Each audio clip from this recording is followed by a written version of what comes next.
Picture this. You're in front of your latest prospect, closing the biggest deal of your life.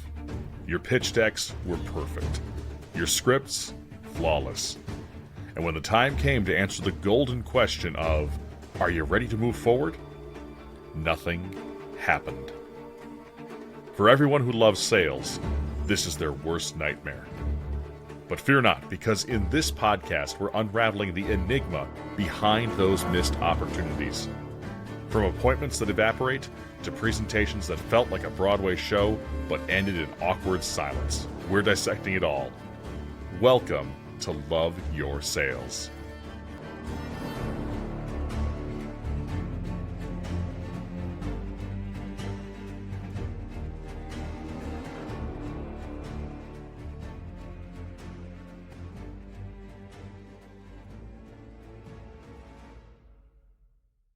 This podcast is presented by GenHead. GenHead leverages AI so small and medium-sized businesses can find their ideal clients to make more sales. Other companies talk about AI, but we are using it every day to drive down marketing costs and increase revenue. Learn more at genhead.com.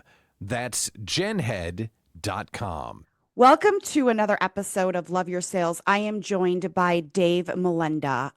Dave has had quite a career in sales, but after 30 years of starting his own company and growing it to a $10 million in annual sales, Dave realized that his passion was helping companies thrive by overcoming their natural tendencies to retreat and spin their wheels on the wrong things. Dave's current company, Positive Polarity, is a Midwest business coaching firm. His recent book, Growing on Purpose, was an instant #1 Amazon bestseller and will help strengthen your team and improve your customers' experience. Dave's latest project, the Positive Polarity Podcast, has over 270 episodes and is rated in the top 2% of all podcasts in the world. Wow. According to listennotes.com, Dave Melenda is excited to be part of Love Your Sales podcast and is looking forward to the conversation today. I'm so excited to have you join me today for a awesome conversation. I'm just excited to pick your brain as, somebody who loves sales as much as I do. Absolutely. Great to be here. Thanks for the invitation, Leanne. I'm excited. I can't believe you said retreat and spin their wheels on the wrong thing. It's funny, we're going to talk about that exact thing today because our topic is going to be fun and it's going to be challenging when it comes to the sales world. So hopefully everybody's strapped in and ready to go. Yeah. And, I talk to people about that same thing. And I had a boss who constantly would say, are you spending time on revenue generating tasks?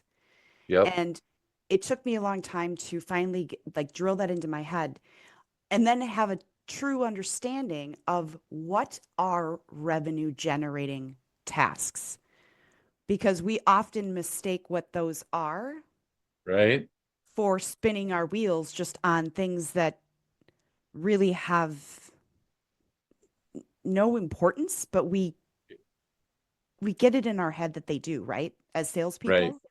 Yeah, no, absolutely. I call it paid time versus no paid time, right? So revenue generating is the technical way to say it. I just say paid time or no paid time. And if you're in front of a customer or a prospect or communicating with one, to me, that's paid time. Mm-hmm. And, you can argue all day long if sitting on LinkedIn is pay time or not.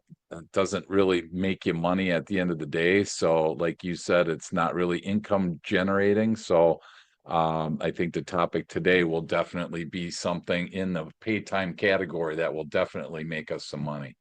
Yeah, absolutely. So let's dive in. Let's talk about the importance. Something that we kind of just discussed prior to hitting the record button. Yep. Where do you think that salespeople in general have a tendency to drop the ball? And when you're working with somebody, what is something that you really help them hone in on to become more successful salespeople? And here's something that just, I think that if you can get sales down in your career and you can implement these things in your life, Yeah. and I'm a believer in that. So let's dive into this. Yeah. What is one of the most important things to being Well, I think, successful? yeah, the two big words are follow up, right? I mean, people today, Leanne, are so used to doing a ton of product knowledge training. So they're very skilled and well versed on their product. They might be good at, making connections, but boy, it's the back end of this whole thing that really most people struggle with. They do a presentation for however they do their sales process, and then somehow a prospect will say, has your proposal, you've done your presentation, and most people at that point, they get stuck because the buyer, whatever, the prospect will say, hey, that was awesome, let me take a look at this and I'll get back to you. And that kind of, for so often, for so many people, hopefully nobody listening to Love Your Sales podcast, but for a lot of people, that's where it stops. And then what do we do next? Without having a clear next step, we're already in their system. I mean, there's two systems that are going on in sales. There's either the salesperson system or the buyer system, and their system generally is, don't call us, we'll call you. I'll call you when I'm ready, that kind of stuff. And that's, I think, where people get stuck is, what do I do? How do I follow up? And so I think we'll cover some of those today. But the research shows that half of the sales people that are out there right now, they never follow up with a prospect. So, that's good for us if our competition is not following up, but it's bad for us if we're not following up. So I just want to encourage everybody to make sure that they're following up, and we'll lay out a process for everybody today so they can help them. And why? So it goes, the squeaky wheel gets the oil, right? It's so. Yep. Why do you think that people don't follow up the way they should? I mean, is it related to, I don't know how, process, lack of it, like documentation?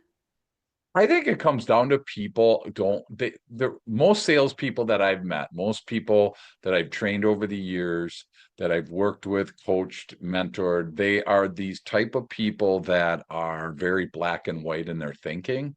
So they think I'm either going to be very passive, and I'm going to let the customer lead the discussion, or I'm going to be really aggressive. There's no middle ground for a lot of people. So when they think follow up, they think, I don't want to be too pushy. That's the number one thing that I hear out of people in training is, I don't want to be too pushy. And I'm not, follow up doesn't mean sit and camp in the buyer's driveway until they come home, and kind of, stalk them. We're not stalking people, but there's passive and aggressive, Leanne, and I think in the middle is what's called assertive. And I think we can be assertive in, we're trying to sell something, we're trying to solve a need, we're trying to help this person out. And I just run into so many people that just say, I don't want to be pushy. And therefore, they wait for the phone to ring, and they wait and they wait and they wait, and it never happens. And then when they finally find out 6 months later that this, prospect is already gone, then it's a whole different story.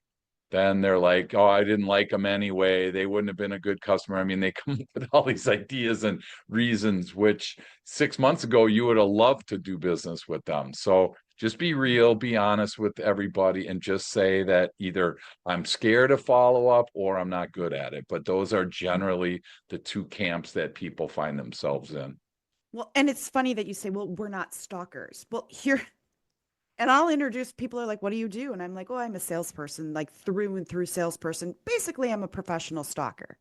And Yeah. people will giggle about that because that's how, I mean, people are, thanks for the call, Leanne, but I'm just not interested right now. Okay, Yep. that's fine. You're not interested right now. Should I give you a Yep. call in a month or six Right. months? What is your Yep. timeline? That's something that I've just got used to doing because you're not interested. You didn't say no. You didn't tell me to Yep. F off. Right. And that's I guess how I was trained Yeah, was no, and like you just pointed it out right there when you said I'm not ready yet, right? I'm not ready yet, not today. Most people would take that as all right, I'm going to close this file, I'm going to cross them off my list, I'm going to whatever you do, call it dead. And you just picked up on something that most people slide right by. You didn't say ever, you just said right now. So I think also a huge component of this, Leanne, is people don't listen. They're not listening to the prospect. If most of us in sales would listen to the prospect, they're going to tell you how to sell to them. They're going to Mhm. tell you the process. They're going to tell you how to do it. You just have to listen. And we have so much stuff in the back of our head, so much product knowledge, so much, like anxiety. There's just so much I've watched. We videotape, we secret shop, we do all these things. And we just are shocked at some of these people on how they panic when they're in some of these modes. They don't know what to do. So they shut down and they just can't wait to get out of there. So we just have to take this thing and take it over. And if we can't, at least control the follow up on the back end. Right. Then and to your point, we don't listen. Um, if we were to, and again, I'm not going to put all salespeople in a box, but for a moment here, I'm going to pull out some of the characteristics of the atypical salesperson. They are shiny object syndrome. They are Mm-hmm. the immediate gratification of, ooh, I just got a sale. Ooh, I've got somebody who's interested. And when that Right. person loses interest, they're like, I'm going to move on because they want that. But typically, those salespeople aren't the long term one percenters. Correct. They are Yeah. the, hey, I'm good at this job right now. I can bring in, but eventually, after they've tapped the market on the surface, they're like, oh, there's nobody out there to buy from me. It's like, You can only sell to your neighbors and friends and family for so long, right? right. Um, But but if I, you're yeah, if you're if you're listening, that yep, prospect list becomes really long and you've got all of these people that you've spoken with and now they know you. And correct, now it's just you're following up saying, "Hey, John, how you doing? We spoke right, 6 months ago." yep. Well, and I think there's a big difference. I see I look at this as two buckets. I think there's a salesperson bucket and then there's a sales professional bucket. And I think the sales professionals are the ones that are getting all the sales. They're the ones that are following up successfully. They're the ones that are making it in sales. I mean, six figures in sales is nothing anymore. Having a six-figure income is, used to be like the pinnacle of trying to, that was the big number to hit when I was a kid and growing up and started my business. That was always like that big number to hit. And now that's like almost entry level. Obviously there's, retail sales, but depending on what type of ticket item you're selling and what dollar amount, we're talking some big numbers. And so this is your livelihood. So you have to practice. You have to be able to get trained and coached. And, I hate seeing people get thrown into sales with zero training. Like me, I remember my first, I was 19 and I got hired at 8 o'clock and by 8:10, a call came in and by 9 o'clock, I'm sitting in front of a prospect's office, in front of a prospect in their office. I'm like, I have no clue what I'm doing here, but I'm 19 and I'm just, just kind of making it up as I go. It's okay if that's an ant for the salesperson, that's okay. If you want to jump into the sales professional world, you got to start training. You got to, it's just like a professional baseball player. They have season, they have preseason, they have, all this practice that they do off season. They don't just walk up and start hitting day one. And that's what we think we can do in sales. And that nothing could be further from the truth. And that's funny that you bring up that example of when you started because I hear a lot of us that have been in it for a long time. That's how we were just thrown the wolves. We're like, yeah, Yep. here's the information. This is what you're going to sell. Go sell it. And you're like, Yeah, oh, exactly. Yep. and you're floundering around going, um, what do I do? Yeah. They're like, Well, just go most of sell us, this. exactly. Most of us had the product training. Week one, think of week one in your sales world. It was about product training.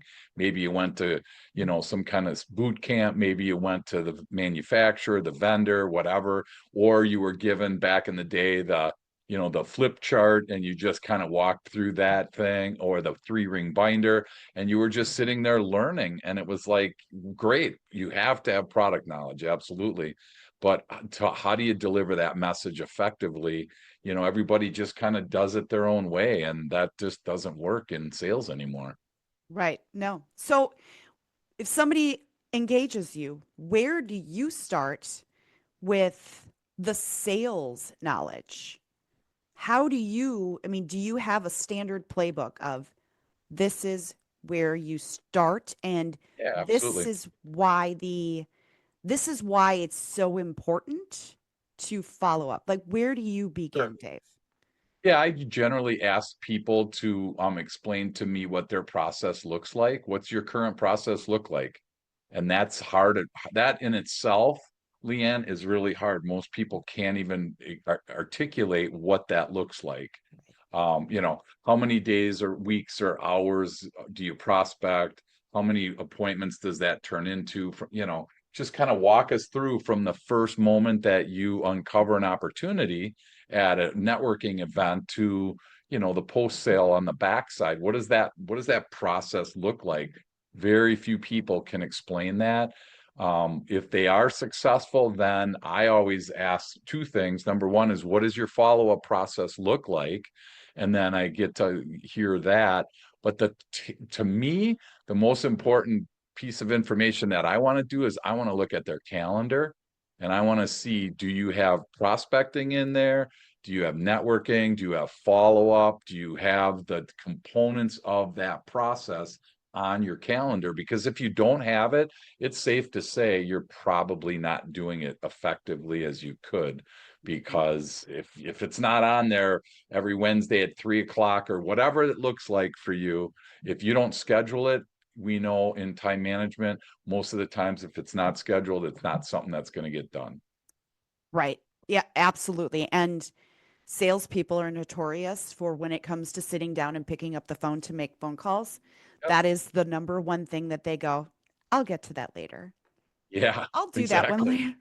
Oh, And I, wait, I want to go on LinkedIn. It's like your shiny object thing, right? Oh, look at LinkedIn. I just got a notification from LinkedIn. Somebody's, wants to connect with me. So I jump on LinkedIn, and before you know it, my hour that I was supposed to do my follow-ups, I was on LinkedIn, and therefore that was a wasted hour in pertaining to trying to talk and sell something to somebody. So, right. And you go from absolutely. LinkedIn to all of a sudden you're watching cat videos, right? Yeah. Exactly. And I had a guy on my podcast, Drewby, and his company name is called the Damn Leads because he's like, this is crazy right now. People are doing everything they possibly can do to get, justify why I don't have to call them, like follow up. If 50% of people are not following up in sales, and then 20, about 25, we'll just call it 25%, are stopping after one attempt, and then 12% stop after two or three.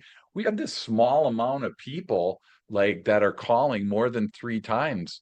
Well, the research shows that 80% of sales are made between the fifth and the 12th call. Right. So in my mind, 10% of the sales are being are 10% of the sales professionals are making like 80% of the sales, Right. because from a pure numbers perspective, and I'm open to it being different in your market, so don't shut us down because of that.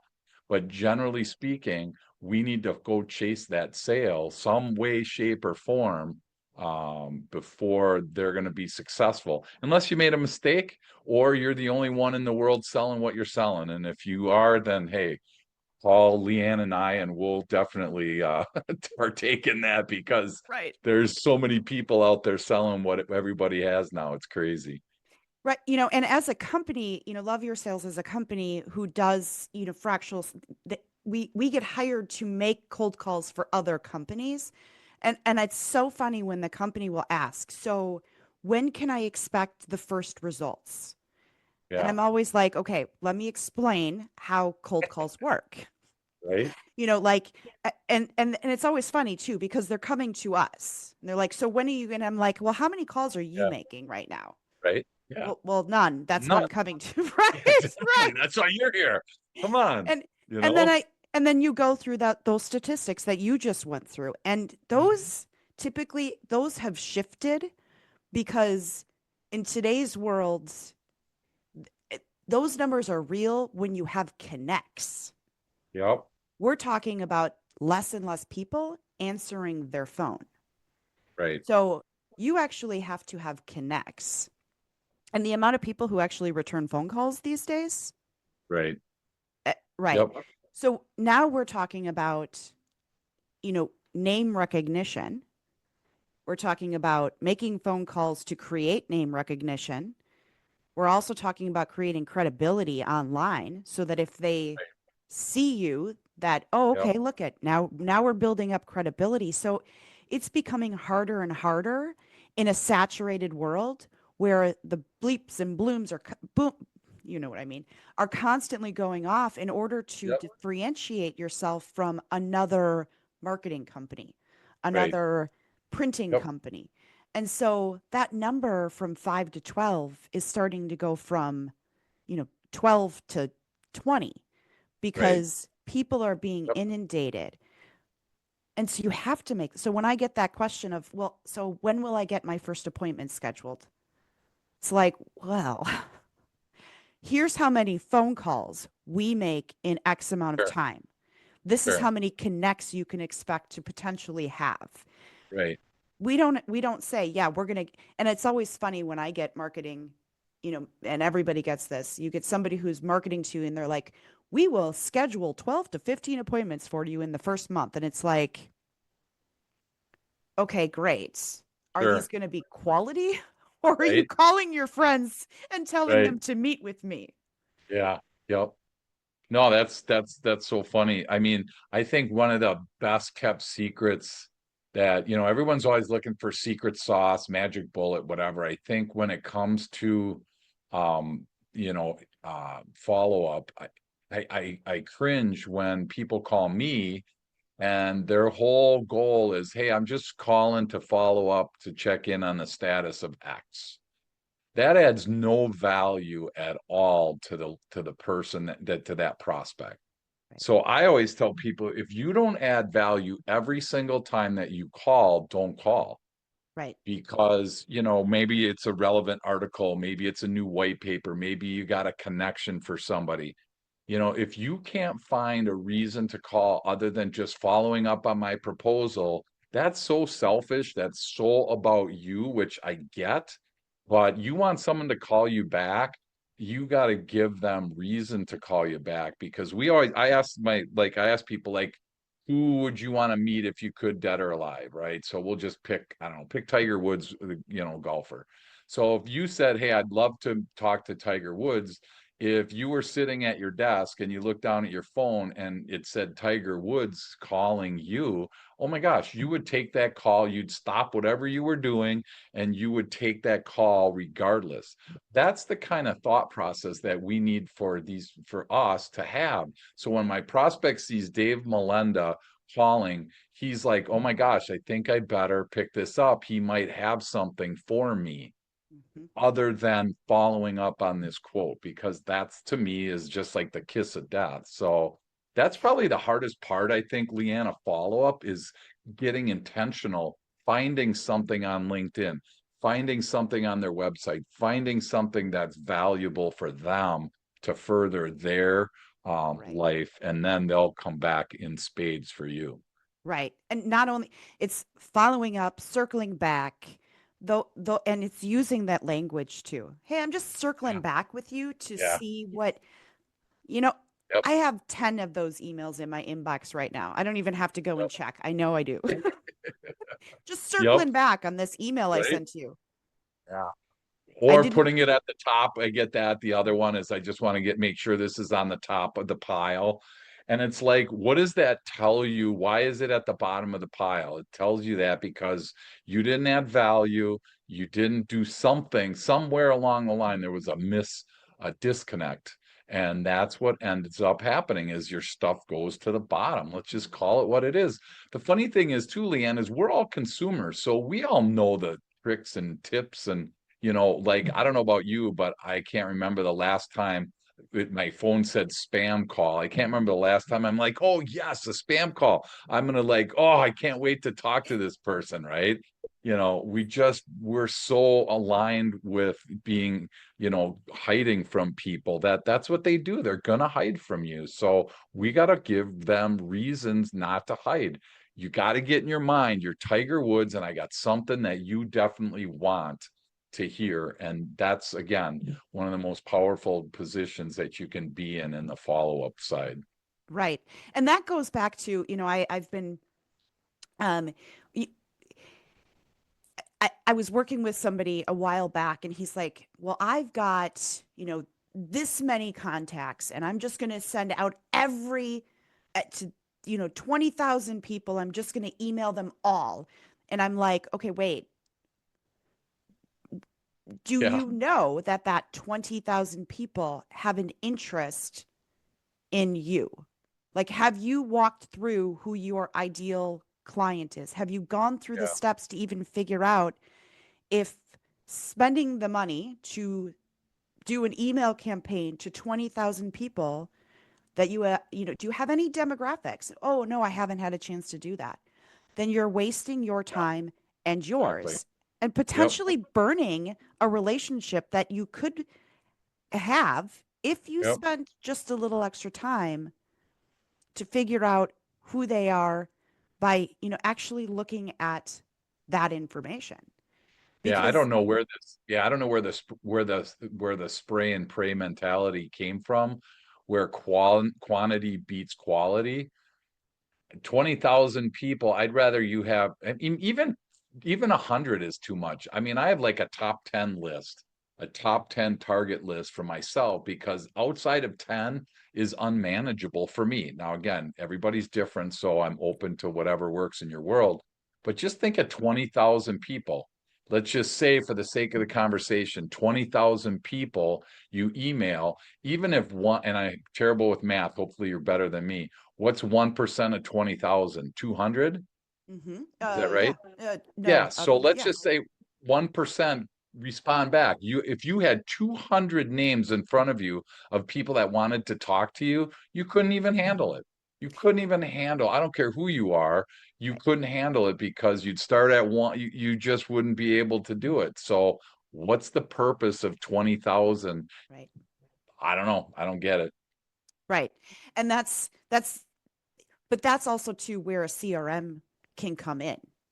And Sure. you also have to define your purpose. What is your purpose? Are you trying to sell to them, or are you trying to get followers who will eventually, help get your name out there Right. but if you're trying to sell them something, then you better be targeting in a market in which has Yep. that has interest in what you're offering. Otherwise, there's no point. Yeah. And that's what, again, I Yep. have a CRM that is capable of putting each one of those into groups. And then when I make those phone calls, I know what I'm talking about to that particular person. And it Sure. makes it easier for that follow up too, because Yep. now we know why we're following up. We know what they could potentially be interested in. We know the word track. And that's another thing that sales, I don't know about you, Dave, but you know, my sales career, I'm 20 years in. You've 30 years in. Back in the day, taking notes on all of that was not nearly as easy as it is today. A lot of notes, paper. I Yep. remember the days when I would drive around and all my notes were on paper. Um, but I got really hyper specific. Oh, Sure. Yep. talk to Dave Absolutely. today. He mentioned, that he's got a kid. He mentioned this or whatever. And I remember I was in a meeting and they introduced me to a gentleman, a salesperson actually, that walked into the room, and he was going off about this, and I was doing my pitch, giving my, this is the day when proposals were like 15 pages, 20 pages long, and people would actually sit and go through them. And Yeah. those days. And the salesperson walked in and he had mentioned a couple of things.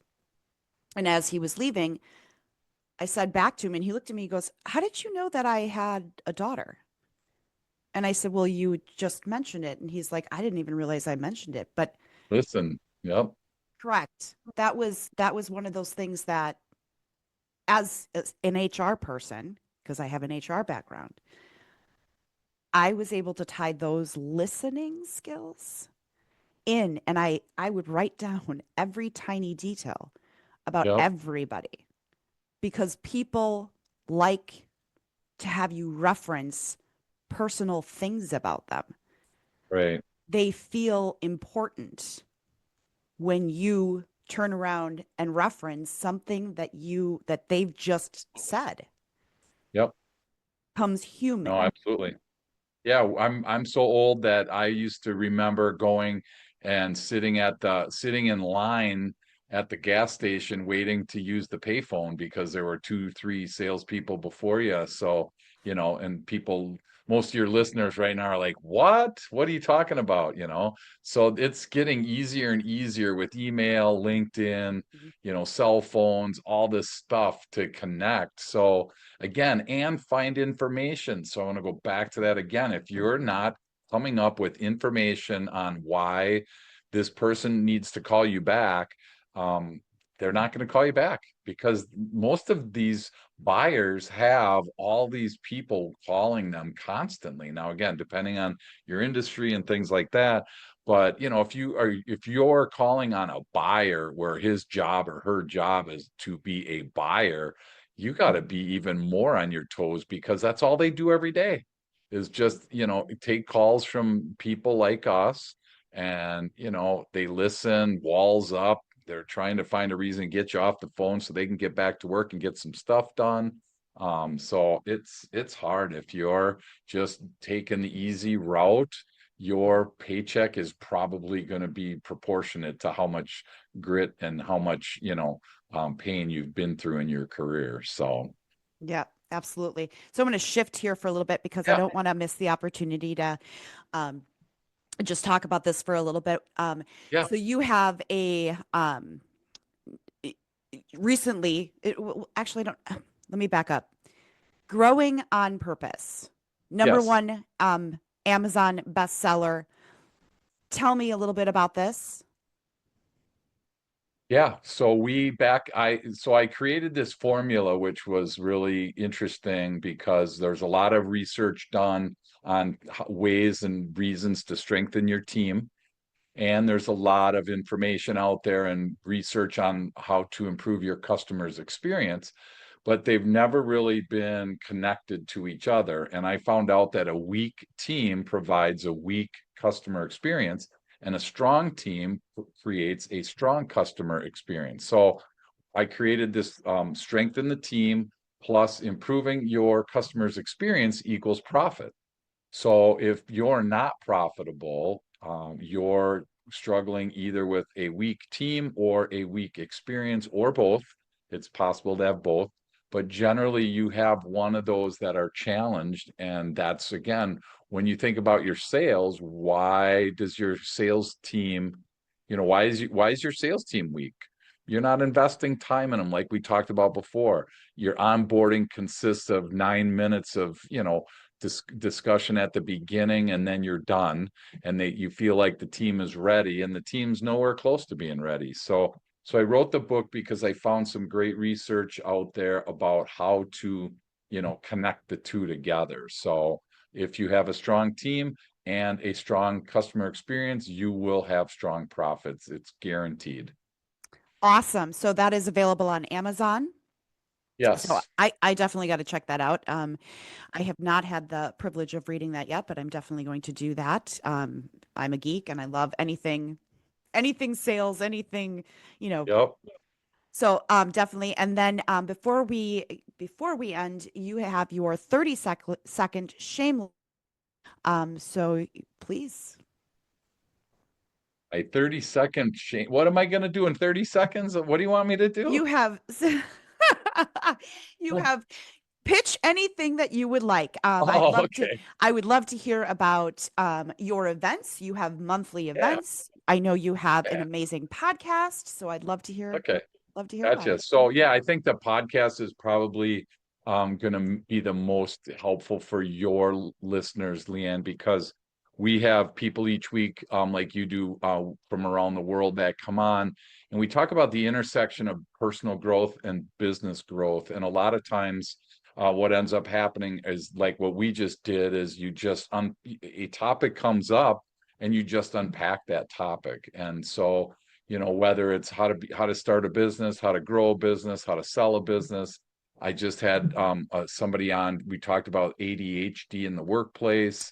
I mean, there's just so much going on the team that we just need help. And so, it's 30, 40 minutes a week to just listen to other people's ideas from around the planet on how they're doing to and strengthen that team. Because again, strengthening your team, we need an engaged team in order to be successfully creating that great customer experience. So that's the spot if you want. In addition, don't stop listening to Love Your Sales, but just create some more opportunity to find the Positive Polarity podcast. We'd be honored to hang out with you. Yeah, and you also have a monthly event here in the Milwaukee, Wisconsin Correct. market that Yep. is absolutely amazing, and I want to point that out. So that Yeah, no, absolutely. We meet every month at the Better Business Bureau in Milwaukee, and it's on positivepolarity.com if you want to learn more. But like last week, we just had 4 local business owners as a panel, and they were talking about ways to improve the customer's experience. Because again, the research is crazy right now. Almost 9 out of 10 of our existing customers, Leanne, will pay more for a better experience. I think it's 86% is the number. So that basically means if we have 10 customers right now, 8.5 of them will pay more for a better experience. So rather than invest all this time and energy to go ahead and get new customers, which we all have to do, but it's 8 times easier to sell more to an existing customer. And they'll buy more when they're treated better. So rather than always, I get concerned about these companies that are always growing their sales. I love growth. I don't like it at the expense of our existing customers. If we have a high churn rate, we got to really watch that, because like you said early in the show, we can only sell to so many of our friends, relatives, and neighbors. Eventually, we run out of people to sell. And so why not just sell more to the existing customers, because they're going to pay more on top of it. So it's definitely a win-win going that route. yeah, and customer service is we've all seen a dip in customer service. And Correct. I think that we're attempting to get that back up. But yeah, it's wildly important in retaining, well, in growing your business. So, well, Yeah. anyways, this has Yes. been an awesome conversation. I know that you had mentioned that people can reach out to you on your website, positivepolarity.com. Correct. But that information will also be in the show notes. So if you are interested in reaching out to Dave, getting his book, his contact information will be available on the show notes. But again, Dave, thank you so much for joining me today. Yes. Thanks for all you're doing. I'm excited to be on your podcast, and keep pushing forward, because sales world needs what you're sharing. That's for sure. Well, thank you so much. This podcast is presented by Accelerate Growth 45, your one-stop shop for business growth. Stop running your business like an operator, delaying wealth creation, and sacrificing your time. Instead, focus on building a valuable business asset, creating lasting wealth, and reclaiming the time you deserve. Accelerate your growth today and visit us at accelerategrowth45.com. Thanks for joining us for Love Your Sales. For more, connect with Leanne on LinkedIn, and be sure to subscribe to the show and leave us a rating and review. We'd love to hear what you think. Looking for a way to take your sales process to the next level? Visit us at loveyoursales.com to find out more about how Leanne can take your organization to new revenue heights. And be sure to join us next time for more great ways to love your customers so they love your sales.